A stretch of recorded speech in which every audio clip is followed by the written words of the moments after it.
हमने कहा कि हम घाट ढूक के चैलेंज करेंगे। हम बम्बई जाके लड़ेंगे राज ठाकरे से। बिहार की सियासत में पप्पू यादव एक ऐसा नाम है जो हमेशा सुर्खियों में रहता है, चाहे वो बिहार से बाहर बिहारियों पर हमले का मुद्दा हो, हिंदी मराठी भाषा विवाद हो या फिर आगामी विधानसभा चुनाव। पप्पू यादव अपनी बेबाकी और जोशीले अंदाज से हर मंच पर छाए रहते हैं। हाल ही में समाचार एजेंसी एएनआई के पॉडकास्ट में पप्पू यादव ने कई मुद्दों पर खुलकर बात की और महाराष्ट्र नवनिर्माण सेना एमएनएस के नेता राज ठाकरे को सीधी चुनौती दे डाली। बिहार में होने वाले विधानसभा चुनाव से पहले उनकी यह आक्रामक रणनीति सियासी गलियारों में हलचल मचा रही है। आइए इस कहानी को रोचक और सरल अंदाज में जानते हैं। नमस्कार, मेरा नाम उत्कर्ष प्रताप सिंह है और आप देख रहे हैं टीवी9 भारतवर्ष। पप्पू यादव, जिनका असली नाम है राजेश रंजन, बिहार के पूर्णिया से निर्दलीय सांसद हैं। उनकी छवि एक ऐसे नेता की है जो बिहारियों के सम्मान के लिए किसी से भी भिड़ने को तैयार रहता है। एएनआई के पॉडकास्ट में उन्होंने गुजरात, असम और मणिपुर में बिहारियों पर हुए हमलों का जिक्र किया। उन्होंने कहा, गुजरात में बिहारी लोगों को मार मार कर भगाया जा रहा था। हम पर बम चलाने की कोशिश हुई, ईंट फेंके गए, धमकियां दी गई कि हमें मार देंगे। हम वहां गए, लड़े और बिहारियों को इंसाफ दिलाया। ऐसे ही असम और मणिपुर में भी हुआ। पप्पू यादव की ये बातें बिहारियों के बीच उनके लोकप्रिय होने का राज बताती हैं। वो बिहार के बाहर बिहारियों के साथ हो रहे भेदभाव और हिंसा के खिलाफ हमेशा आवाज उठाते रहे हैं। उनकी छवि बिहार विधानसभा चुनाव 2025 से पहले और मजबूत हो रही है, क्योंकि बिहार की जनता में क्षेत्रीय गौरव का मुद्दा हमेशा से संवेदनशील रहा है। महाराष्ट्र में हिंदी मराठी भाषा विवाद ने हाल ही में तूल पकड़ लिया है।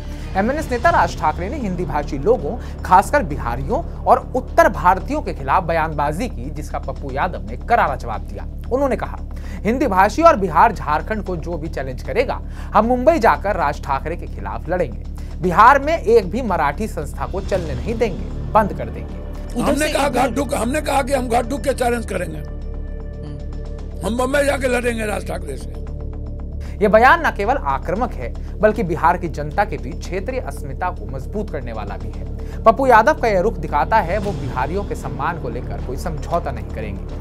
यह बयान बिहार विधानसभा चुनाव से पहले उनके लिए एक सियासी हथियार बन सकता है, क्योंकि बिहार के मतदाता क्षेत्रीय गौरव के मुद्दे पर हमेशा संवेदनशील रहे हैं। पप्पू यादव ने बिहार में महागठबंधन यानी कि आरजेडी, कांग्रेस और अन्य सहयोगी दलों के एक प्रदर्शन के दौरान हुए एक वाक्य का भी जिक्र किया, जिसने सियासी हलकों में चर्चा छेड़ दी। विशेष गहन मतदाता सूची संशोधन यानी कि एसआईआर के खिलाफ हुए बिहार बंद में पप्पू यादव को कथित तौर पर राहुल गांधी और तेजस्वी यादव के साथ मंच पर चढ़ने से रोक दिया गया था। इस पर पप्पू यादव ने तीखी प्रतिक्रिया दी और तेजस्वी को घमंडी युवराज करार दिया। उन्होंने कहा, मैं किसी घमंडी युवराज के साथ मंच साझा नहीं करूंगा जो अपनी पारिवारिक पृष्ठभूमि पर घमंड करता हो और संघर्ष को ना समझता हो। पप्पू यादव ने यह भी साफ किया कि उन्हें जानबूझकर अपमानित नहीं किया गया, बल्कि वो मंच पर चढ़ते समय गिर गए थे। लेकिन उनकी टिप्पणी कि वो तेजस्वी यादव को घमंडी युवराज कह रहे हैं, सियासी गलियारों में हलचल मचा रही है। यह बयान न केवल तेजस्वी पर निजी हमला है, बल्कि महागठबंधन में दरार की ओर भी इशारा करता है। पप्पू यादव की छवि एक बाहुबली से लेकर बिहार के गौरव के रक्षक के तौर पर रही है। उनके ऊपर कई आपराधिक मामले भी हैं, जिनमें हत्या और लॉकडाउन में नियम तोड़ने जैसे आरोप शामिल हैं। फिर भी वो बिहार की सियासत में अपनी मजबूत उपस्थिति बनाए रखते हैं। उनकी हाल की टिप्पणियों और राज ठाकरे को चुनौती दर्शाती है कि वो बिहारियों के सम्मान को चुनावी मुद्दा बनाना चाहते हैं।